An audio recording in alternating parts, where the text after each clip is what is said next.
सलमान अकरम राजा साहब माहिर आईन कानून हमारे साथ मौजूद हैं। सलमान अकरम साहब बहुत शुक्रिया शो में ज्वाइन करने के लिए। सब आपने देखा आज जो सुप्रीम कोर्ट में समाअत हुई है, जो मामला हुआ है, इलेक्शन कमीशन ने कह दिया कि सीक्रेट बैलेट के अलावा जो कुछ भी होना है वो आईनी तरमीम के जरिए ही हो सकता है। सब जो ओपन बैलेट है वो तो पता है क्या होता है कि सीक्रेट बैलेट की एक अलग तशरीह भी हो सकती है कि जी सीक्रेट बैलेट की डेफिनेशन में कोई गुंजाइश निकल सके।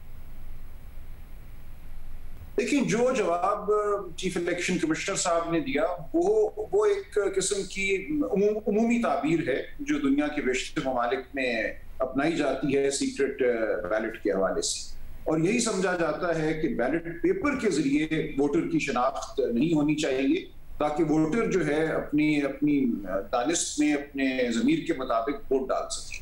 जाहिर है यहाँ पे ये भी इम्कान रहता है कि ज़मीर की बजाय वो किसी खौफ या लालच की बुनियाद पे वोट डाले, लेकिन ये बहरहाल खुफिया बैलेट का एक तुर्रा इम्तियाज समझ लें या कबाहत समझ लें, ये है और ये दुनिया में इसको माना जाता है।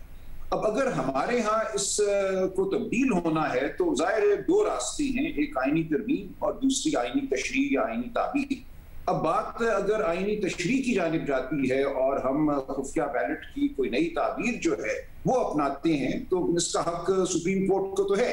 आखिरी राय तो सुप्रीम कोर्ट ऑफ पाकिस्तान ही की है, जो भी राय वो देंगे खुफिया बैलेट के हवाले से वो राय हावी होगी और उसका इत्ताफ होगा पाकिस्तान। इतना मैं अर्ज करता चलूं कि इस वक्त जो हमारा कानून है इलेक्शन एक्ट 2017 या उससे पहले जो कवानीन थे उनके तहत ये है कि काउंटर फॉइल और वोटर लिस्ट का एक ताल्लुक होता है। जब वोटर पोलिंग स्टेशन में दाखिल होता है उसको बैलेट पेपर थमाया जाता है, वो बैलेट पेपर एक बैलेट बुक से फाड़ के दिया जाता है। जो चीज बैलेट बुक में वापस या पीछे रह जाती है उसको हम काउंटर फॉइल कहते हैं।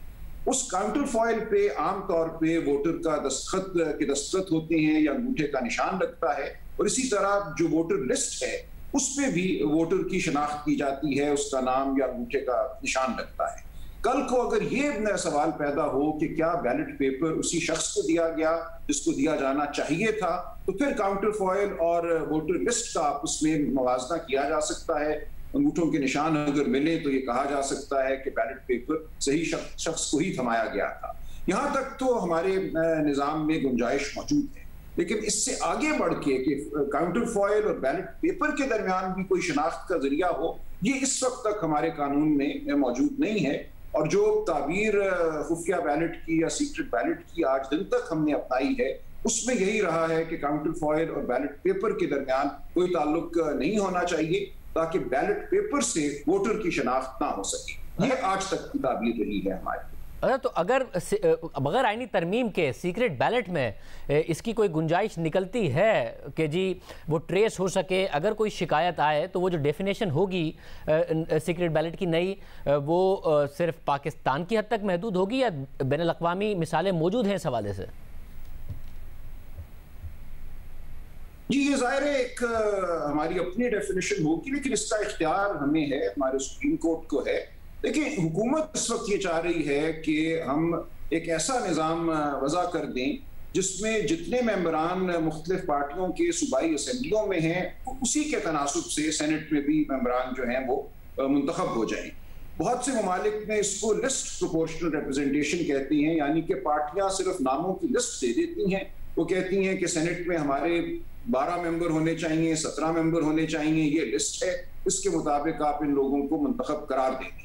लेकिन हमारा निज़ाम ये नहीं है। हमारा जो निज़ाम है इस वक्त सेनेट के इलेक्शन के हवाले से वो तकाजा करता है कि बाकायदा वोटिंग हो, उसमें प्रेफरेंसेस दी जाएं, तरजीहात दी जाएं, पहली तरजीह किसकी है, दूसरी तरजीह किस उम्मीदवार की है, उसके बाद एक फार्मूला है जिसके तहत नंबर अता किए जाते हैं मुख्तलिफ तरजीहात पे दिए गए वोटों को। एक काफ़ी पेचीदा हमारा एक इस वक्त निज़ाम है जिसके तहत जो शक्ल बनती है सेनेट की वो बिल्कुल हूबहू उस तरह नहीं होती जैसा कि तनासुब सियासी जमातों का सूबाई असेंबलियों में। हुकूमत ये चाह रही है, गालिबन ये नजर आता है कि हम एक तरह से लिस्ट प्रोपोर्शनल रिप्रेजेंटेशन की तरफ चले जाएं कि बिल्कुल वही तनासुब जो है वो सेनेट में भी नजर आए। अब क्या ये आइन की ताबीर से मुमकिन है या इसके लिए आइन में तरमीम और कानून साजी चाहिए, ये सवाल है जो इस वक्त सुप्रीम कोर्ट ऑफ पाकिस्तान के सामने है। और जाहिर है इसका जो भी फैसला आएगा हम सब उसके मातहत होंगे, उसी के तहत निज़ाम चलेगा। बहुत शुक्रिया सलमान साहब की गुफ्तगू आपने सुनी। वज़ीर आज़म बहुत मुतहरिक हो गए हैं क्या? जो मामला था, जो ख़तरा था जिसकी बात हो रही थी तहरीक इंसाफ के सेनेट इलेक्शन के हवाले से, वज़ीर आज़म ने वो ख़तरा टाल दिया है, मामला काबू में ले लिए हैं।